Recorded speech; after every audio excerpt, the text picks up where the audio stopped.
Hey guys, it's Tori, your APTV Orlando correspondent, here with Chris from Motionless In White. This is so weird, I can see myself. I'm not even gonna look at the camera, I'm just gonna look at me and you.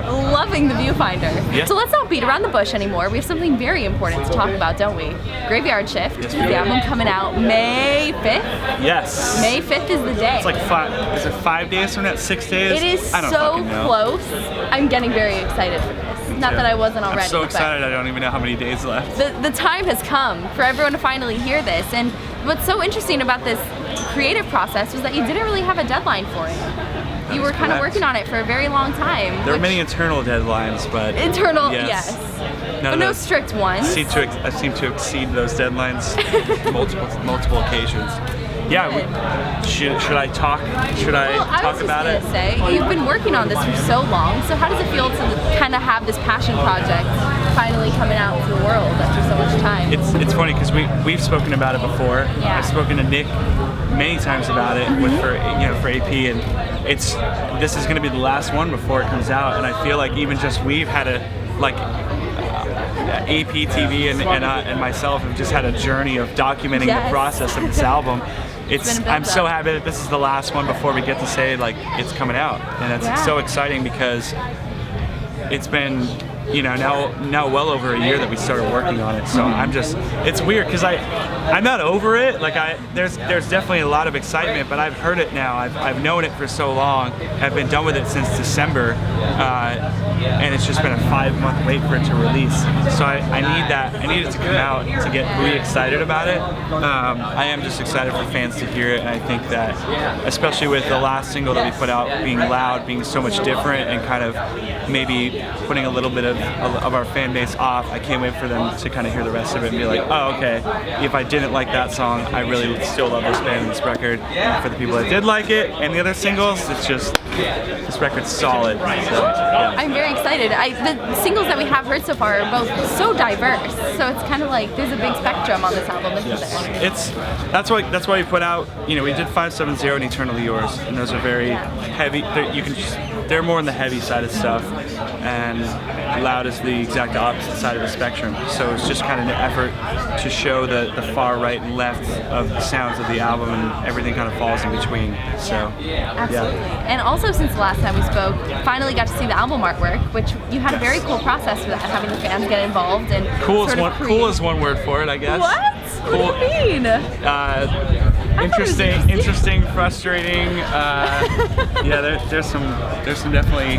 I might need you to be more honest with me right now. Oh, I will be. I have quite a bit to say about that aspect of it. Go right ahead. Shall I continue? You sound like you're ready. We did the cover contest, and we were really excited about it. We thought we were going to see a lot of really great submissions, and we did. And that as we were taking the time to decide became an issue in that we were like, man, no matter what we pick, there's going to be a lot of people that are going to be either disappointed that their design didn't get picked or whatnot. And when we announced the winner, I was actually kind of upset to see I don't ever consider like the Instagram group of fans to be like our entirety of our fan base, but they're a very active part of our fan base. I noticed that they were quite upset about the decision, without having any like knowledge of what went into the decision. They just saw it and the comments and some of the speculation really about anything regarding the band. The speculation and assumptions that get made are just so frustrating, because you're just like, you just want to shake people and just be like, that is not at all what it fucking is. But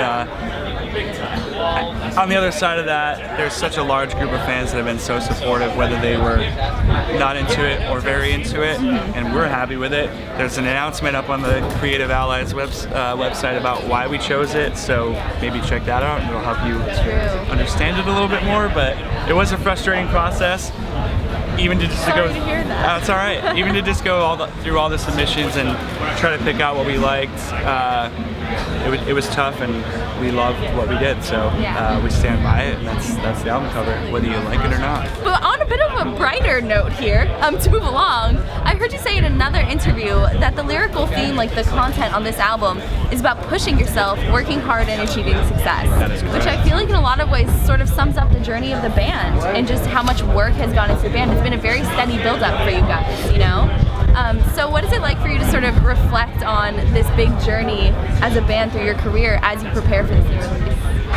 Well, you know, the album is just such a landmark for us in that I'm sure people are sick of hearing me say that last year was the 10-year anniversary of being a band, and that really went into like most of what the album became. The title, arguably, you know, I don't know if fans know this, I may have said it before, but arguably the song 570 could have been called, should have been called Graveyard Shift, as that's what it really is about when we think about what the metaphorical meaning of Graveyard Shift is to us. But I couldn't pass up the opportunity to throw the shout out to like our area, our hometown area that really gave us that foundation to go forth off of. So yeah, it should have been called that, and that's the song that's like the most impactful for me on the album. So it's just been, you know, this is now 11 years of being a band, and it's wild, and I'm just so happy that the band is continuing to grow, and through all these amazing and frustrating different things that happen throughout all of it, I've never been happier. And looking back on it, it's just, I'm so happy that we went through everything that we went through to get to this point, because I just feel so much more appreciative and like we earned it a lot more. So hey, you paid your dues. Yes, that is we did. For sure. Yes, we did. But yeah, I'm very excited for this next chapter of the band. It's looking very bright so far. Me and too. It's only getting started. And you are on tour within this moment right now, outside of Rockville. So what else is coming up following the release that fans can look forward to from you guys? I try not to say anything anymore that is too far in advance without any like official word, but we're of course going to work on a headliner, a UK tour, Australia tour, like all that stuff that we've been really wanting to do. Album's going to come out, and it's just going to be tour. Try to do a headliner, trying to do an Australian run, a UK/Europe headliner, all that stuff. So yeah, we will be seeing we'll get all there. of you. Yes. There's a lot coming up from you guys, I know it. I'm not sure I'm sorry about that. Real. We're seeing quite a bit of us. Well, thank you so much for hanging out. So great talking to you as always. My pleasure. And everybody watching, get ready for this new album, Graveyard Shift, coming May 5th, and we'll see you soon. Bye.